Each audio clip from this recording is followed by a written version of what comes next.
En la siguiente etapa de este viaje vamos a ver cómo podemos modificar la superficie de los LDH. Vamos a realizar estas modificaciones con una serie de objetivos. En primer lugar, sintonizar las propiedades interfaciales de los propios LDH. En siguiente lugar, lo que podemos hacer es incorporar nuevas funcionalidades a estos sólidos, a las partículas. Después, una cuestión muy importante en el caso de las aplicaciones biomédicas es que podamos proveer sitio-especificidad, es decir, que podamos lograr que la acción de los LDH se logre en sitios concretos del cuerpo humano, en condiciones específicas biológicas. Y por último, otra cosa que se puede conseguir es modificar la reactividad. ¿Y qué podemos utilizar para esto?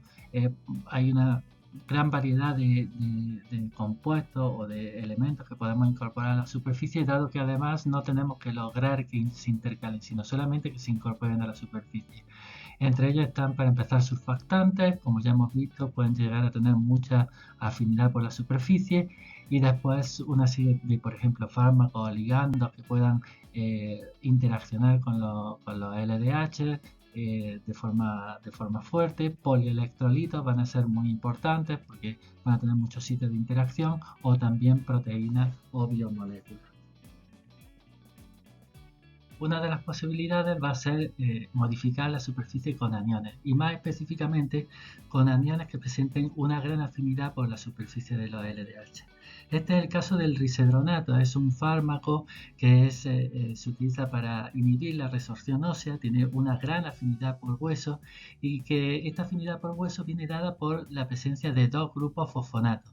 Estos grupos fosfonatos pueden desarrollar hasta dos cargas negativas cada uno, lo cual da un total de menos 4 cargas, y además la disposición de estos grupos es muy favorable para la interacción con la superficie de los LDH. Podemos ver en la isoterma de absorción de este fármaco que hay una zona de muy alta actividad signada por una baja concentración en el equilibrio y un aumento significativo de la absorción. Este aumento se corresponde con una disminución cuando vemos el potencial Z con respecto a la cantidad absorbida de la carga, casi lineal, lo cual nos está indicando que cada risodonato prácticamente está neutralizando una carga. Fíjense que esta neutralización se produce hasta un valor bastante negativo de carga, y también esto viene asociado a una disminución importante del tamaño de partícula. Empezamos con un tamaño pequeño, cuando se neutraliza la carga aumenta significativamente el tamaño, lo cual es un comportamiento bastante común cuando las partículas están estabilizadas por carga, y finalmente disminuye cuando estamos llegando al plató, digamos, o a una zona en donde hay una menor afinidad por la superficie, por la absorción de este fármaco. En este caso, lo que ocurre es que además de esta absorción de alta afinidad en la superficie, conforme ya se produce una saturación de la superficie asignada por ese cambio de partículas positivas a partículas negativas, lo que empieza a ocurrir es también una intercalación del fármaco. Y esta intercalación del fármaco se ve reflejada en su difractograma, en los difractogramas de rayos X de las partículas, donde vemos que cuando estamos en la etapa de absorción no se producen cambios en la intensidad de los picos de rayos X. Estos picos están asociados a las difracciones en los planos paralelos a las láminas. En cambio, cuando ya se produce una intercalación significativa, estos picos disminuyen, lo cual se relaciona con un aumento en el desorden de las láminas debido a la alta carga de este fármaco, que hace que la disposición de las láminas, digamos, no sea pareja. Un ejemplo que tenemos es la utilización de polielectrolitos. Aquí comparamos un polielectrolito como el poliacrilato, que tiene una gran cantidad de cargas negativas, tiene una densidad muy alta porque es una molécula muy simple, y además una molécula lineal, lo cual le da flexibilidad y facilidad para que se adapte, digamos, o se pueda absorber con gran facilidad en la superficie de los LDH. Aquí hicimos una comparación con otro anión, que es el citrato, que tiene 3 cargas negativas y que por lo tanto va a tener mucha afinidad por la LDH. Podemos ver en el gráfico de potencial Z, frente a cantidad, digamos, de carboxilato, de grupo carboxilato que aporta bien el citrato o bien el poliacrilato, vemos que el citrato tiene una variación del potencial Z paulatina de disminución, se produce una reversión desde luego, pero conforme ya se produce esa reversión, la disminución es paulatina porque hay cierta intercalación del citrato en la interlámina, cosa que no ocurre con el poliacrilato, donde al tener un mayor tamaño va a tener mucha más afinidad por la superficie que por la interlámina, y por tanto se va a producir una disminución brusca del potencial Z. Y eso también se refleja en una gran capacidad de estabilizar las partículas de LDH. Podemos ver cómo se producen tamaños de partículas muy reducidos a unas concentraciones mucho más bajas de las que se producen para el citrato. Esto se debe tanto a la carga como también a efectos de impedimento estérico, porque una vez que se sitúa, digamos, que se satura la superficie por poliacrilato, la superficie de los LDH, lo que se produce es que no se colocan de forma plana, digamos, los acrilatos en la superficie de los LDH, sino que se colocan formando una capa, digamos, una capa blanda en donde y bastante voluminosa, que impide el acercamiento efectivo de las partículas y por tanto la agregación. Entonces el poliacrilato en ese sentido es un anión con una efectividad mucho más grande en la estabilización de las nanopartículas del LDH. Por último, les muestro una última modificación que sería con proteínas. Las proteínas serían otro tipo de polielectrolitos. Sabemos que las proteínas tienen muchísima afinidad por la superficie y, por ejemplo, para nosotros fue muy interesante estudiar la albúmina. La albúmina es una proteína muy abundante en la sangre. Es una proteína globular que es relativamente blanda, es decir, que se puede deformar y que tiene además un punto isoeléctrico de 4,7, con lo cual a pHs neutros o pH fisiológico va a estar cargada negativamente. Por lo tanto, se va a absorber sobre la LDH y además lo va a hacer con una afinidad muy grande. Podemos ver, por ejemplo, que para el LDH cloruro, que es el que tiene, digamos, mayor disposición de sitios cargados positivamente y aniones que se van a desplazar más fácilmente, la absorción es altísima. Fíjense que es casi 1 gramo, más de 1 gramo por gramo de LDH, o sea que hay una gran cantidad de proteína en la superficie. Y esto se debe a esas cargas que poseen los LDH, es una gran densidad de carga que va a hacer que tenga una gran capacidad de absorber esta proteína, que aunque va a tener carga negativa, tampoco va a ser una carga tan alta por unidad de masa. Entonces vamos a tener una gran capacidad de absorción. Después, por ejemplo, el carbonato se va a absorber mucho menos por esa afinidad que presenta el carbonato por los LDH, con lo cual esa proteína va a tener menos cargas disponibles para absorberse.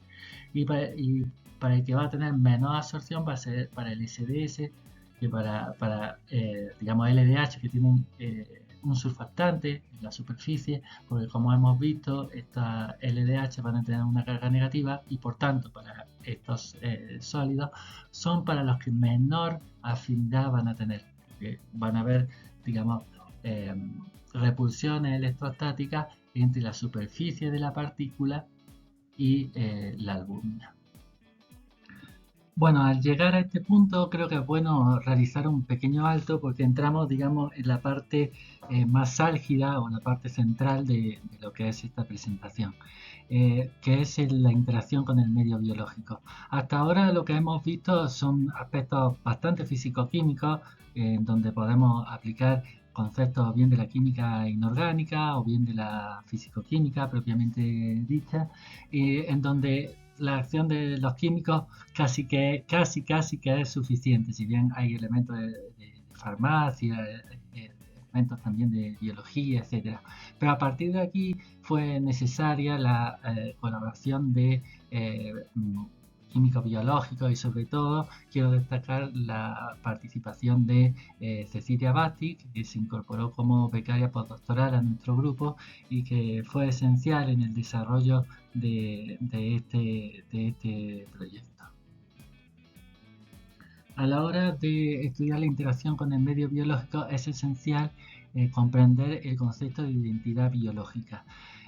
Nosotros cuando preparamos las partículas en el laboratorio tenemos una identidad que se denomina como sintética, que es la identidad, las propiedades físico-químicas y sobre todo las propiedades interfaciales que presentan las partículas así como se sintetizan. En el caso de la LDH comprendería tanto su propia naturaleza físico-química, que es de carga positiva y el tamaño que tengan y la hidrofilicidad, etcétera, pero también incorporaría todas las modificaciones superficiales que le hemos hecho. Sin embargo, cuando lo metemos ya en la sopa que corresponde a un medio biológico, por ejemplo, puede ser el plasma sanguíneo, tenemos que tener en cuenta que hay una serie de condiciones que van a hacer que varíen las propiedades sintéticas y que ya las propiedades interfaciales que presenten las partículas van a venir determinadas por el medio biológico en el que se encuentren. Entre ellas podemos encontrar principalmente que en solución fisiológica vamos a tener una alta fuerza iónica, con lo cual vamos a pasar nuevamente el camino contrario a cuando la sintetizábamos, de tener partículas que están con una alta repulsión por tener una alta carga positiva a una reducción, digamos, de la efectividad de esa carga positiva en estabilizar las partículas y por lo tanto en procesos de agregación. Eso lo podemos ver tanto en partículas de cloruro como de carbonato, que se produce una agregación cuando la ponemos en solución fisiológica. En cambio, una segunda etapa sería considerar las proteínas que están presentes en el medio. Entonces, de ellas, la más importante es la albúmina, como ya hemos mencionado anteriormente, y esa albúmina lo que va a generar es una capa de absorción que va a producir una estabilización de nuevo de las partículas, produciendo de nuevo una disminución a los tamaños, prácticamente a los tamaños originales. Esto en cambio no ocurre para el SDS, ya que en este caso al tener una partícula que está con una menor cantidad de absorción de albúmina y además presentar un carácter hidrofóbico que no es tapado totalmente, digamos, por la albúmina, se produce una gran agregación. Sin embargo, esto no es suficiente para explicar las propiedades de las partículas en medio biológico. Cuando se produce la dispersión de las partículas en un medio biológico, además de la albúmina, hay presentes muchas otras proteínas y lo que se forma es lo que se denomina una corona proteica, que esas serían todas las proteínas que se absorben sobre una partícula cuando se dispersa en un medio biológico, particularmente en este caso el suero sanguíneo o el plasma sanguíneo. En este caso tenemos que considerar no solamente fuerzas específicas, no solamente digamos, la hidrofobicidad, la carga de la partícula, la curvatura de la partícula, sino que además tenemos que tener en cuenta que pueda haber interacciones específicas entre las proteínas. Es decir, que no solamente se van a unir porque tengan afinidad por la superficie, sino además por las afinidades específicas que se pueden producir entre las partículas debido a patrones determinados. Pueden haber, digamos, motivos en la superficie de distintas proteínas que se complementen y que por lo tanto produzcan una unión efectiva entre dichas proteínas y que estas proteínas se vayan incorporando a la corona proteica. Podemos ver cómo la albúmina en este caso presenta un rol central debido a que es una proteína de transporte que por lo tanto tiene muchos motivos para interaccionar con otras proteínas. Ahora bien, ¿cómo podemos modificar la identidad biológica? Pues para empezar podemos utilizar algunas de las modificaciones que hemos empleado anteriormente. Podemos ver aquí que tanto con albúmina como con risedronato, las proteínas incorporadas a la superficie de los LDH disminuyen y vemos como el patrón de interacciones, especialmente para la albúmina, es mucho menor, que el número de proteínas que se incorporan es mucho menor.